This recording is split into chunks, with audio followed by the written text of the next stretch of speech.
Olá, olá! Sucesso com você! Oh. Se não tiver sucesso, boas energias que o sucesso vem. Segura com força, beleza? Muito bem! Tema da aula de hoje: exclusão do ICMS da base de cálculo do PIS e da COFINS. Calma! Antes que você me diga, mas essa tese tá batida, o que você quer falar sobre isso? Tá certo? Eu vou dar um panorama do que é essa tese, a lógica dessa tese. Mas eu quero falar de uma solução de consulta recente, que falou sobre o quê? Existem alguns contribuintes que entraram na justiça, ajuizaram ações tentando excluir o ICMS da base de cálculo do PIS e da COFINS e tiveram decisões desfavoráveis. Lembra que esse tema foi decidido favoravelmente ao contribuinte em 2017. Mas teve uma galera que deu azar e teve decisões contrárias antes de 2017.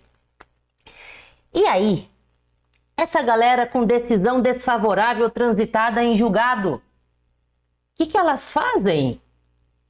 Elas nunca vão poder excluir o ICMS da base de cálculo do PIS e da COFINS dela? Esta solução de consulta recente, deste ano, recentíssima, quentinha, fala sobre isso, tá certo?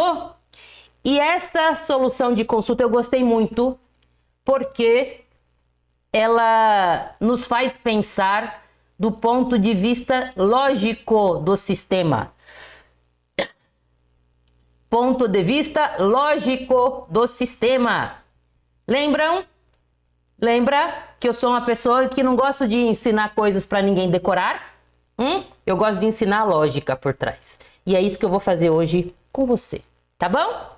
Então vamos primeiro explicar o que é esta tese de exclusão do ICMS da base de cálculo do PIS e da COFINS.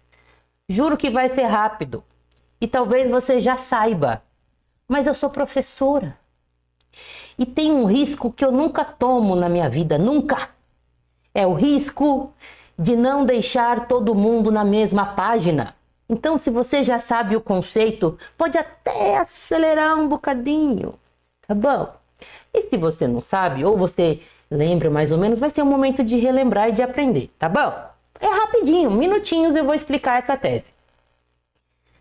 Olha o nome da tese. Exclusão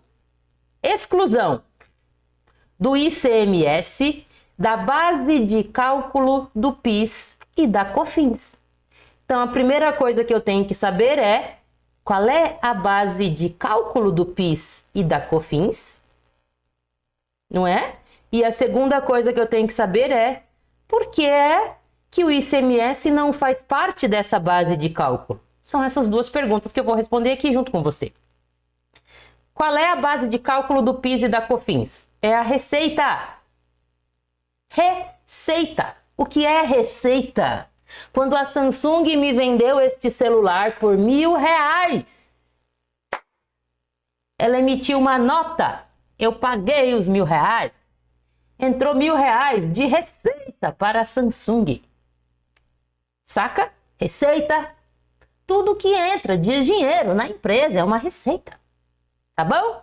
Venda, quando a empresa vende uma mercadoria, quando ela presta um serviço, quando a empresa também obtém algum rendimento, fez investimentos, obteve rendimentos, isso é receita. Isso é base de cálculo do PIS e da COFINS, tá bom? Grosso modo. Bom, por que é que o ICMS, então, não faz parte dessa receita? Vamos voltar aqui para o meu Samsung. Olha que bonitinho, rosinho. R$1.000 estava na nota fiscal desse Samsung. R$1.000. Pior que eu acho que foi mais ou menos isso mesmo. Foi uns Não, mentira. Foi 1.600 que eu paguei. Já faz alguns anos, viu? Eu não sou de ficar trocando muito de celular, não. Mas vamos fazer R$1.000 para ficar mais fácil a conta. Tá? Então, deixa eu ver se tá gravando. Tá gravando. R$1.000 estava na nota fiscal desse Samsung. R$1.000. O preço lá dá valor total da nota. Só que tinha um pedacinho desse valor total que estava falando lá um pedacinho era ICMS. Percebe? Então, dos R$ 1.000 que eu paguei, vamos supor que 180 era ICMS, tá bom? 180 era ICMS que eu paguei lá para a Samsung. Entrou no caixa da Samsung R$ 1.000. Vamos fazer por fora, vai. Vamos supor que eu paguei R$ 1.180, tá bom? 180 era ICMS e R$ 1.000 era o preço, tá bom? Entrou no caixa da Samsung R$ 1.180. Prau. Só que R$ 180 não ia se incorporar ao patrimônio da Samsung. Por quê? Porque aquilo era o ICMS. E o ICMS só passa pelo caixa da Samsung. Mas a Samsung precisa pegar esse dinheiro e pagar o ICMS lá para o fisco, saca? A lógica? Ou seja, só se incorporou ao patrimônio da Samsung os R$ 1.000 mesmo. Os 180, que lembra que eu paguei na minha nota 1.180, entrou no caixa da Samsung. Mas 180 não vai ficar no caixa, só foi de passagem. Ele vai para onde os 180? Para o fisco estadual, que é ICMS. Beleza? Esta é a lógica da tese. Eu excluo o ICMS da base de cálculo do PIS e da COFINS. Se a base de cálculo do PIS e da COFINS é receita, o ICMS não pode fazer parte desta receita por um motivo muito simples: esse dinheiro não é meu. Eu vou ter que pegar esse dinheiro e repassar para o fisco. Essa é a tese que ficou anos e anos em julgamento. E em 2017 foi julgada favoravelmente aos contribuintes. Tá bom? Em 2017 foi julgada favoravelmente. Deixa eu ver a data aqui, ó. 16, exatamente, ó. 16 não, 15 de março de 2017, o Supremo Tribunal Federal julgou este caso em repercussão geral, dizendo o seguinte: o ICMS não compõe a base de cálculo do PIS e da COFINS. Isso é inconstitucional, enfiar o ICMS na base de cálculo do PIS e da COFINS. O que significa na prática? Quando a Samsung foi pagar o PIS e COFINS dela, ela recebeu 1.180, não foi? R$ 1.180 em caixa. Se isso fosse receita, ela teria que calcular, vou fazer a conta aqui, ó. Cadê? Calculadora. R$ 1.180 vezes 9,25%.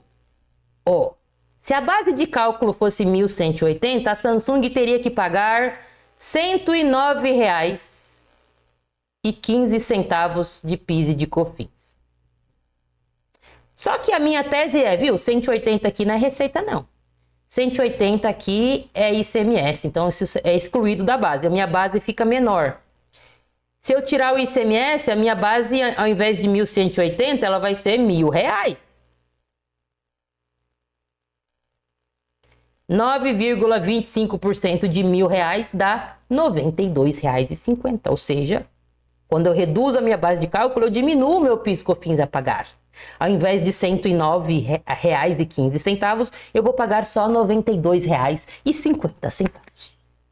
Essa é a tese, gente. Desde 15 de março de 2017, você não precisa mais, se alguma empresa estiver pagando errado, pagando maior, você não precisa entrar com uma ação, não precisa nada. Você vai lá e manda ela consertar, ninguém vai te encher o saco, porque o STF já decidiu. Tá bom? Essa é a tese. Tá? Muito bem. O que é que aconteceu? Alguns contribuintes ajuizaram ações sobre este tema. Esse tema rola, ó, Há muito tempo, desde a década de 90, a galera discute isso.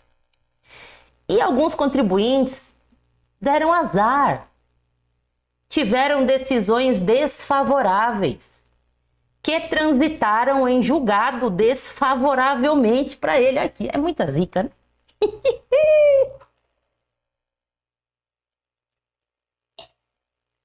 A dúvida é, poxa vida, eu tenho uma decisão que é de antes de 2017, que transitou em julgado, dizendo que tá certo, tem que pagar mesmo PiscoFins, incluir o ICMS. Que zica, né? Então quer dizer que eu tenho que pagar para sempre, então? Eu não vou poder excluir o ICMS nunca da minha base de cálculo, porque eu tenho uma decisão transitada em julgado desfavorável contra mim? E a resposta é não.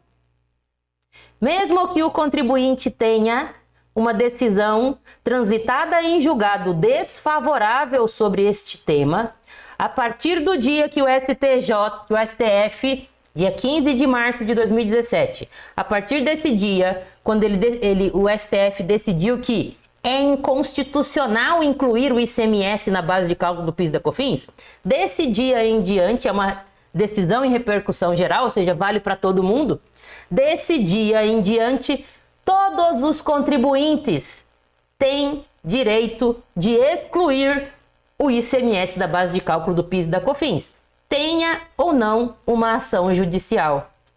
Sacaram? Inclusive aqueles que tinham decisões judiciais desfavorável transitado e julgado. E no começo desse vídeo eu falei para você que eu gostei dessa solução. Eu vou mostrar a solução de consulta que eu vou analisar. Calma. Que eu gostei desse caso porque ele nos ensina a pensar de maneira lógica. Vamos pensar agora de maneira lógica. Teve um julgamento do STF que relativizou a coisa julgada. E todo mundo ficou muito revoltado. Coisa julgada é sagrado, que não sei o quê. Qual que era esse caso? Alguns contribuintes, na década de 90, a década das teses, inventaram a seguinte tese, viu? A contribuição social sobre o lucro líquido é inconstitucional porque ela tem a mesma base do imposto de renda, porque não pode, não sei o quê. Inventaram essa tese aí. E alguns contribuintes conseguiram decisões favoráveis para não pagar contribuição social sobre o lucro líquido. Decisões favoráveis. E essas decisões transitaram em julgado. Isso lá na década de 90. Né? Quando foi, ou seja, imagine um contribuinte que conseguiu essa decisão favorável em 1995. E ela transitou em julgado em 1995. Desde esse período, ele não pagava contribuição social sobre o lucro líquido. Não pagava. Porque ele tinha uma decisão judicial transitada em julgado. Tá certo, não tem que pagar mesmo. Só que em 2007, o STF julgou novamente esta matéria. E dessa vez, o STF falou assim, viu? É constitucional, sim. É constitucional, você tem que pagar a CSLL. Larga a mão de ser besta, em 2007. Muito bem. Aí, alguns contribuintes tinham a seguinte dúvida. Puxa vida.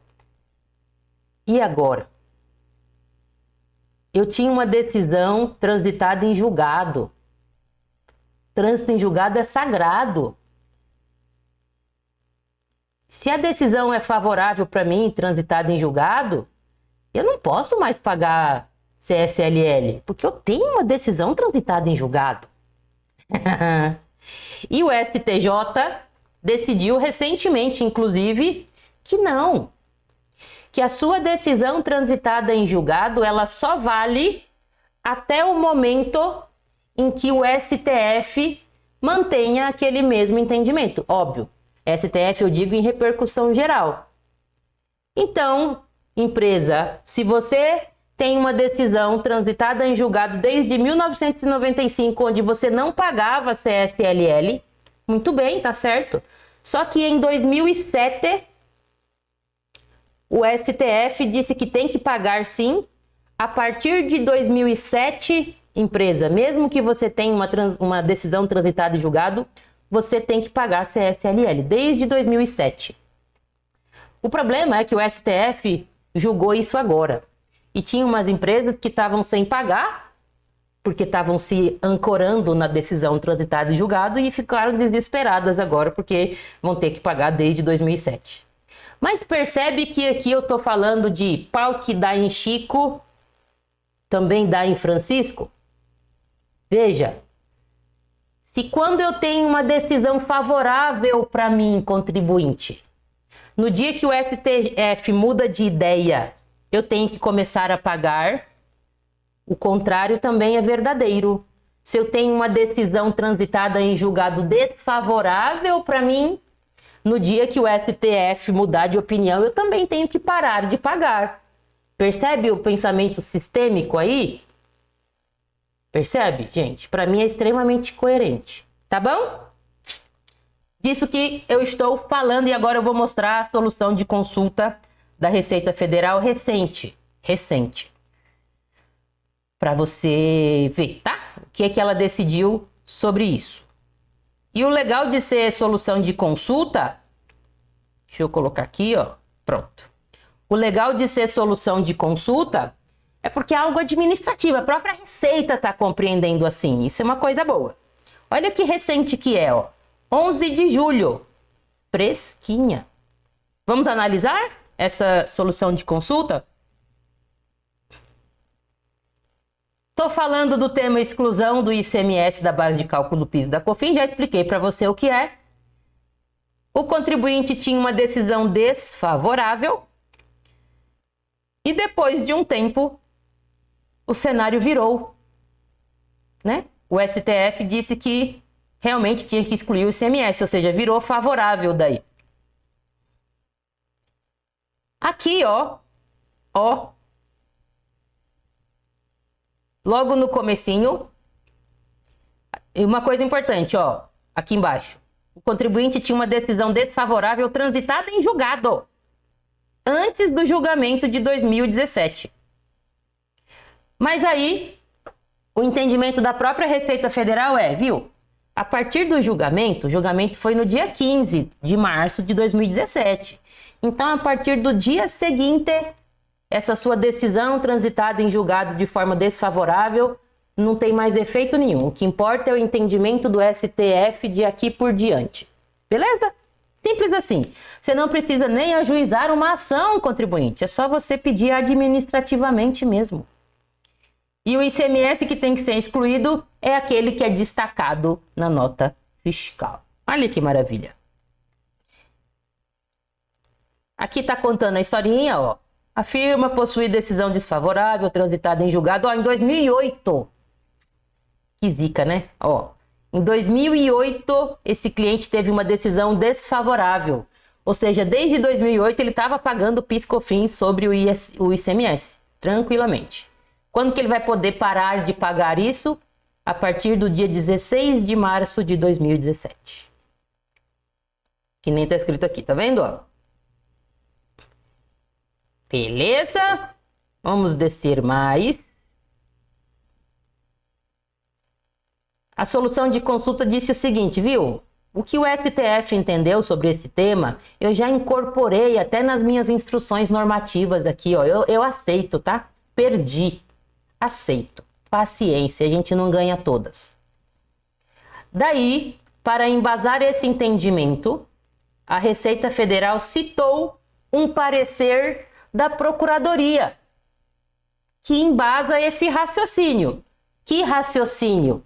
O raciocínio de que, se eu tenho uma decisão transitada em julgado desfavorável para mim, a partir do dia que o STF muda de ideia e vira o jogo, ou seja, passa a ser favorável para mim, a minha decisão ruim que eu tinha lá, que eu dei azar, ela deixa de surtir efeitos. E a partir da data em que o STF decidiu, é a partir dessa data que eu vou me comportar de acordo com aquele julgamento. Simples assim, tá? Então tem um parecer da Procuradoria afirmando justamente isso, tá bom? Tá vendo aqui, ó? Até aqueles contribuintes que tinham decisão desfavoráveis, a partir do dia 16/3/2017, podem já excluir o ICMS da base de cálculo do PIS e da COFINS sem medo de ser feliz. Não precisa ajuizar a ação, não precisa impetrar mandado de segurança, nada disso, nada disso. É só você excluir, pede administrativamente e manda bala. Qual é o cuidado que tem que ter? Essa empresa, vamos seguir esse exemplo. Ela estava pagando o PIS e COFINS desde 2008. Deixa eu voltar aqui, ó. A solução de consulta é isso aqui, ó. Vamos descer mais, tá vendo, ó? É o que a gente já falou. Vou parar de compartilhar a tela.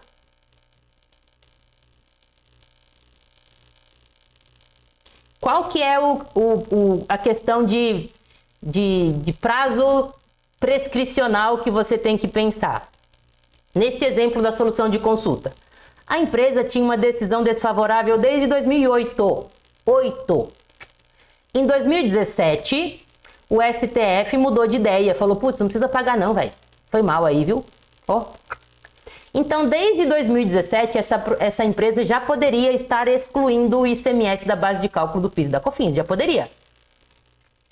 Se por um acaso ela comeu bola e não fez isso, e só vai começar a pensar nisso agora, em 2024, ela veio pagando, né? Vamos imaginar que ela veio pagando o PIS/COFINS sobre o ICMS, ou seja, pagou a mais.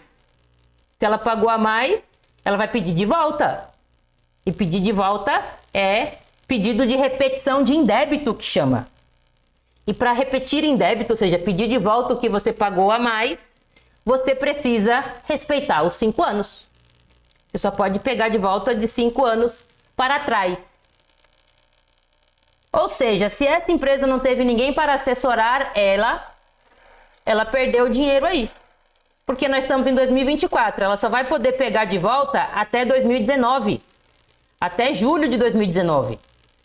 Como a decisão do STJF foi favorável desde 2017, pode ser que essa empresa tenha pago indevidamente nesses 2 anos e esse dinheiro ela não consegue mais recuperar. De onde que eu tirei esse prazo de 5 anos? Artigo, vou dividir a tela com vocês, ó. CTN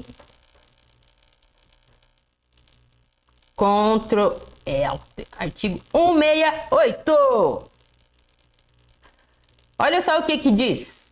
O direito de... Artigo 168. Deixa eu ver se eu consigo dividir a tela aqui. Vai, pera aí. Aguenta o seu coração.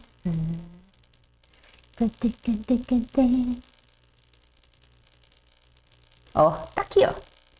O direito de pleitear a restituição extingue-se com o decurso do prazo de 5 anos. Contados a partir da data do pagamento indevido. Deixa eu voltar aqui. Beleza? Cadê? Abertura. Significa que, sim, a empresa não precisa de nada a partir de 2017. É só pedir administrativamente, pegar esse dinheiro de volta e vamos ser felizes. Você só tem que respeitar os 5 anos, tá? Pode ser que essa empresa tenha perdido 2 anos aí de pagamento indevido. Por quê? Porque não tem um tributarista top que nem você para assessorar. Não é? Não tem um tributarista top como eu para assessorar. Olha, nós estamos... Vamos subir a autoestima. Beleza, gente? Olha, com esta aula de hoje, com esse tema, você já consegue ficar por dentro do que é a tese da exclusão do ICMS da base de cálculo do PIS e da COFINS. E quais são os direitos do seu cliente, ou para o lugar que você trabalha aí, ó. Deixa eu falar aqui o número da solução de consulta, então, se você quiser ler ela inteira. A solução de consulta é fácil de pegar na internet. Solução de consulta 206 COSIT, de 11 de julho de 2024. Se você botar um Google, vai aparecer na hora. Recomendo também que você leia o parecer da Procuradoria sobre este tema. Coloca assim no Google, ó. Parecer SEI. O que é SEI? S-E-I. É uma sigla lá do órgão deles lá. Beleza? Parecer SEI número 14483/2021. Beleza? Parecer SEI 14483/2021. Juro, se você botar no Google, já vai pipocar na sua cara. Recomendo também que você leia o acórdão do STF. É o acórdão do recurso extraordinário 574706 do Paraná. É o acórdão do dia 15 de março de 2017. Tudo isso são os documentos públicos. Você pode pegar. Para quem é aluno da formação tributarista 10X, obviamente, que eu vou deixar facilitada a sua vida, está disponível. Mas para quem não é, e está vendo talvez essa aula em outras fontes, mas você procura na internet, eu juro que se não fosse fácil, eu também deixaria para todo mundo, tá bom, gente? Vocês sabem que meu perfil é colaborativo. Um beijo, tá? E sucesso!